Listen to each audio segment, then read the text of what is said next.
नमस्कार। आप देख रहे हैं आदित्य भारत न्यूज का खास शो जनता की आवाज। इस हमारे चैनल में हमारे खास मेहमान माननीय श्री शिवम कुमार जी शर्मा का स्वागत मैं करता हूं। नमस्कार। नमस्कार जी। सब बैठिए। आइए। मैं इनसे कुछ चंद सवालों के जवाब चाहता हूं। सर, मेरा पहला सवाल आपसे ये है, उत्तर प्रदेश में किसानों की स्थिति क्या है? बड़े दुख के साथ कहना पड़ रहा है अभय प्रताप सिंह कि हमारा जो देश भारत है वो कृषि प्रधान देश है। भारतीय अर्थव्यवस्था की जो रीढ़ की हड्डी है वो हमारी भारतीय कृषि व्यवस्था है।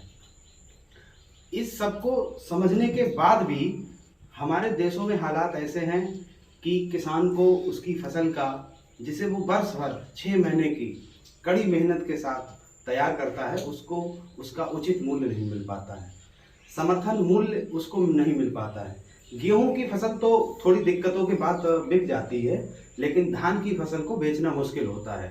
उसमें बीच में जो बिचौलिए होते हैं वो लगे होते हैं और वो अपने फायदे के लिए किसान को दुखदाई होते हैं।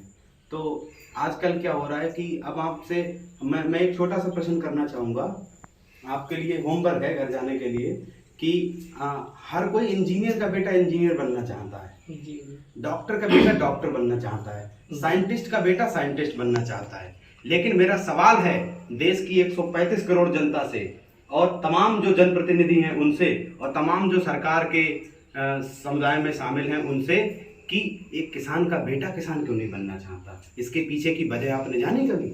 एक किसान का बेटा किसान क्यों नहीं बनना चाहता? आखिर वजह क्या है? इसके पीछे मैंने कोई सर वजह नहीं जानी। इसका ही सवाल, मैं इस सवाल का जवाब भी मैं आप ही से प्राप्त करना चाहता हूँ। बिल्कुल, तो इसका यही उत्तर है कि हमारी कृषि व्यवस्था और किसान की स्थिति बहुत दयनीय है। उस पर विचार करना चाहिए। किसान के हित में सरकार को आगे बढ़ना चाहिए। दूसरा सवाल सर मेरा आपसे ये है कि किसान के हित में सरकार को कौन कौन से नए कदम उठाने चाहिए? जी, मैं बिल्कुल बताना चाहूँगा इस बारे में। सबसे पहली बात, किसान के पास जब जरूरत होती है खेतों में लगाने का तो उनके पास खुद की पूंजी नहीं होती। तो सरकार के लिए क्या करना चाहिए कि गांव या विकास खंड स्तर पर एक किसान बैंक जैसे जो सहकारी समिति वगैरह चलती हैं, लेकिन उसको थोड़ा मॉडिफाई करके, क्योंकि जमाना भी 21वीं सदी का है, तो उसमें किसान के लिए आर्थिक सहायता की व्यवस्था हो, ताकि जब उसे लगाना हो फसल में तो उसको पूंजी या उसको आर्थिक मदद मुहैया हो जाए ताकि वो वहाँ पर लगा पाए। और दूसरा, अभी हमारे किसानों में जागरूकता नहीं है। मैं पूरी तरह से सरकार का ही दोष नहीं दूंगा इसमें, हमारे किसानों में जागरूकता नहीं है। किसानों में थोड़ा, जो हमारे अधिकारी लोग हैं जो ऑफिसों में एसी में बैठे रहते हैं और वहाँ पर चाय और पकौड़े खाते रहते हैं, उनको अपने कार्यालयों में से निकल के मैदानी स्तर पर आना चाहिए। किसानों में जागरूकता बढ़े, किसान समझे कि फसल बीमा क्या होता है, फसल ऋण क्या होता है, उसकी क्या दरें हैं। तो इस सब का थोड़ा जागरूकता अभियान हो, अधिकारी लोग मैदान में आए, अपनी जिम्मेदारी निभाएं और जो जनता के प्रतिनिधि हैं वो भी इसमें सहयोग करें पूरा। तो इस तरीके से किसान को पता लगे कि हमारे लिए क्या क्या चीजें लाभदायक है। जी, तीसरा सवाल मेरा आपसे ये रहा कि उत्तर प्रदेश के ग्रामीण क्षेत्रों की मैदानी हकीकत क्या है? उत्तर प्रदेश के ग्रामीण क्षेत्रों में जो योजनाएं आती हैं अभय प्रताप जी, मैं आपको बताना चाहूंगा, आप भी परिचित होंगे उनसे भली भांति, कि इतनी जो योजनाएं आती हैं इनमें से करीब 80 से 70% योजनाएं कागज में ही सिमट के रह जाती हैं। जी, कागज में ही आई योजनाएं और कागज में ही उनका टारगेट पूरा होके और वो विभागों में चला जाता है कि ये फला काम इतने हो गए, 1 लाख ये चीज हो गई, 1 लाख किसानों को ये मिल गया, वो मिल गया।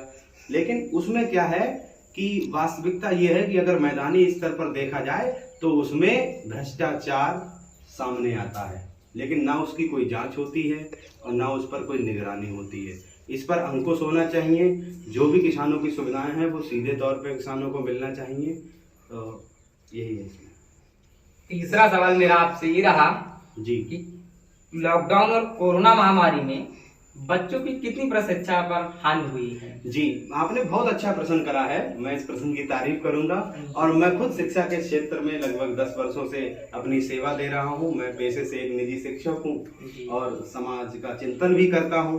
तो जो भी मैंने फेस करा है या समाज ने फेस करा है, कोरोना महामारी में बहुत बड़ी शैक्षिक हानि हुई है। जी। इतिहास में अगर देखा जाए तो सबसे बड़ी शिक्षा के क्षेत्र में और जो शिक्षा या शिक्षक क्षेत्र से जुड़े हुए हैं, बहुत बड़ी ये हानि है। बच्चों में मैंने देखा है, मैंने खुद ये मैदानी स्तर पर जो है सर्वे की है, सर्वेक्षण करा, मैंने ये पाया कि जो बच्चे हैं वो लिखने की हैबिट को छोड़ रहे हैं। उनकी लिखने की आदत, राइटिंग प्रैक्टिस उनकी छूट गई है। वो अगर उनको होमवर्क दे तो वो उसको बोझ समझने लगे हैं। कहीं ना कहीं शिक्षा से उनका लगाव हटा है। और जो हमारी ऑनलाइन टीचिंग है वो ऑफलाइन टीचिंग जो होती है उसकी बराबरी नहीं कर सकती। Classroom teaching is the best teaching. जो हम विद्यालय में जाके पढ़ते हैं, विद्यालय के माहौल में रहते हैं, अनुशासन में रहते हैं, वो तरीका सबसे अच्छा है। ऑनलाइन पढ़ाई उसकी बराबरी नहीं ले सकती। तो ये सबसे बड़ी हानि है। और जो रिजल्ट रहा है बोर्ड वालों का, मैं उनके बारे में भी कहना चाहूँगा कि वो ये बिल्कुल ना समझें कि हमें इतने प्रतिशत मार्क्स मिले हैं या हमें कम मिले हैं या ज़्यादा मिले हैं। जो भी सरकार की स्थिति रही या भारत की स्थिति रही, उसका उन्होंने हल निकाला और प्रोन्नत करा छात्रों को। लेकिन इसमें नुकसान उनका हुआ जो होशियार छात्र हैं। उनको अगर देखा जाए तो उनको कम मार्क्स उनकी अपेक्षा से मिले।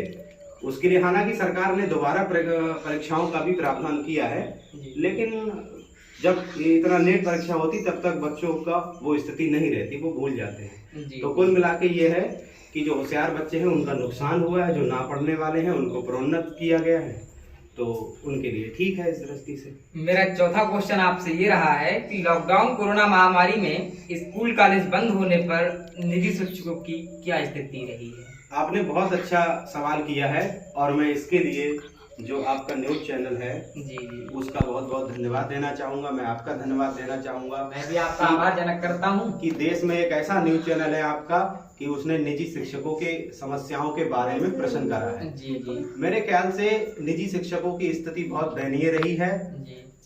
और उसमें जो है सरकार ने ये कहा था कि अखबारों में न्यूज आई थी कि निजी शिक्षकों को, प्राइवेट शिक्षकों को, वित्तहीन शिक्षकों को उनकी सैलरी दी जाए लॉकडाउन के दौरान। लेकिन विद्यालय प्रबंधन ने ऐसा नहीं किया।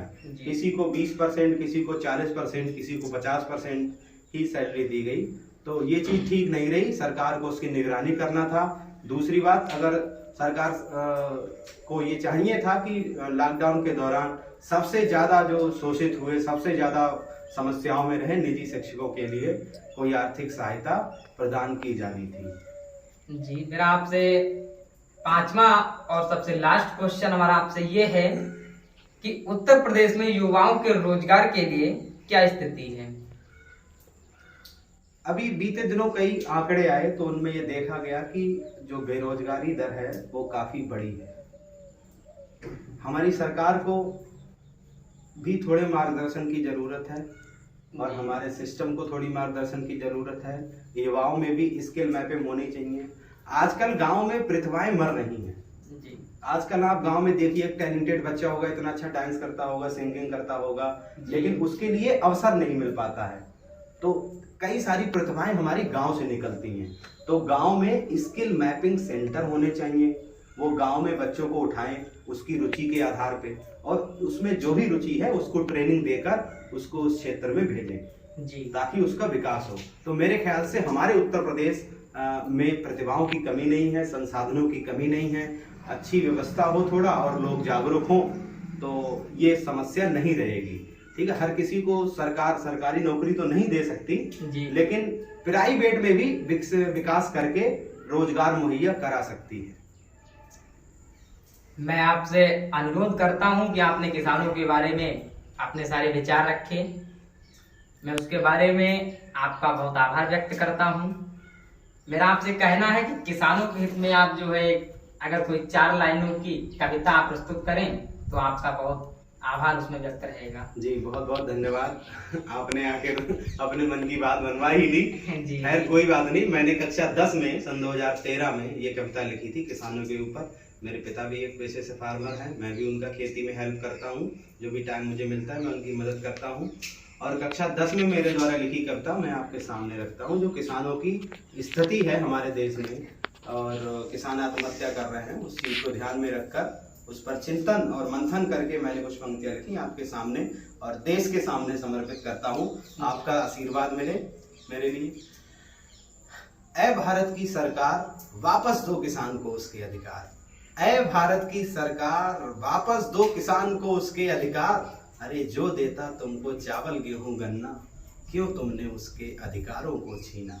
ऐ भारत की सरकार वापस दो किसान को उसके अधिकार, उसको हक है। अभी बीते समय में हमने देखा अभय जी कि एमएसपी पर कितनी जंग छिड़ी हुई है। हमारे पंजाब और हरियाणा और जगह जगह के किसान नेता और किसान यूनियन या किसान संगठन दिल्ली के बॉर्डर पर हैं या लखनऊ में शुरुआत हो रही है। तो सरकार को चाहिए कि जाने कमी कहाँ पर है। जी जी, कमी सरकार भी कर सकती है। बिल्कुल। अगर कोई किसान अपनी फसल का उचित मूल्य मांग रहा है तो उसको हक है, तो उस पर बेचना लगे, उसको हक है उसकी फसल का उचित मूल्य पाने का, उसको हक है उसकी फसल का उचित मूल्य पाने का। तुमको देना होगा उसकी फसल का उचित मूल्य दाने दाने का, तुमको देना होगा उसकी फसल का उचित मूल्य दाने दाने का। जय हिंद, जय भारत। बहुत बहुत धन्यवाद। मैं आपने अपने कुछ चंद सवालों के हमारे माननीय श्री शिवम कुमार शर्मा जी ने जवाब देते हुए सारा व्यक्तिगत भाव किसानों के ऊपर रखा, और मैं आपका आभार व्यक्त करता हूं आपका कीमती समय लेने के लिए। मैं आपकी आवाज भारत सरकार तक पहुंचाने में आपकी पूरी मदद करूंगा। जी बहुत नमस्कार। नमस्कार जी।